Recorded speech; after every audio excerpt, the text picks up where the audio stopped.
Isu-isu masak oseng kates dikasih teri karo chicken alias Kentucky. Lah iki tak panaske minyak esek guys. Tadi bumbune wis to. Tadi tahu to bawang, lombok, brambang, bawang.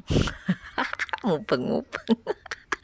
Terus dihaluske. Bar kuwi wis digungsreng nek minyak es panas. Terus greye dijegurno. Nek wis mateng katese dijegurno, diungsek-ungsek, diusek-usek, ojo lali didokoki banyu ben ra gosong guys. Terus diseasoning dikasih garam, garam, moto karo gula.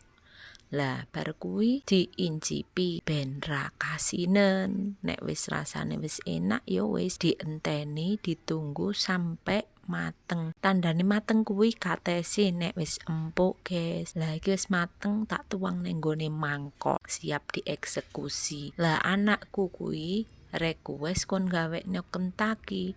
Mau wis tak marinasi ayame tak tokoki bumbu merica, bawang, miri karo uyah, tokoki penyedap rasa alias moto atau micin. Bar kuwi tak tokokne ngon tepung kering, tak uyek-uyek terus dicelupke neng air.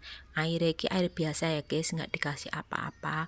Maksudnya biasanya kan enek sing dikoki soda kuwe opo, sing siji kuwe opo. Nah aku nggak seneng dikoki ngono-ngono kuwi, rasanya itu jadi beda. Rasanya itu dadi aneh. Pokoknya aku nggak seneng. Iki terus tak cemplungke neng nggon. Lah kan dadi kriwil ngene iki guys. Iki mau kan celupan kedua. Dadine tepung kering terus dicelup neng nggon air, terus dikokke nggon tepung kering neh, baru dijegurke neng minyak. Pokoknya diuyek-uyek. Sak uyek-uyekmu yang penting tadi kriwil ngono, diupeng-upeng gitu, usek-usek cakar. Bar kuwi lah nek wis ngene iki jenengane kuning keemasan dientas, engko ndak gosong. Lah iki sing kedua tak jegurne neh, mau usek-useke ya pokoknya manut sing pertama mau diusek-usek ngono kuwi. Terus iki wis kedua, ngono wis mateng kabeh lak tak gokke ngon piring ngene iki guys. Wis lek dinggo maem.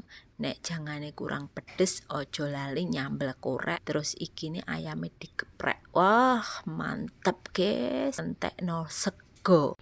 Wis mau golek sarapan, jangan lupa dicoba.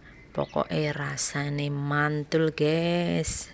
Apalagi ayamnya ini nanti jadi ayam geprek. Pokoknya selamat mencoba. Sampai jumpa di video aku berikutnya. Dadah, bye bye.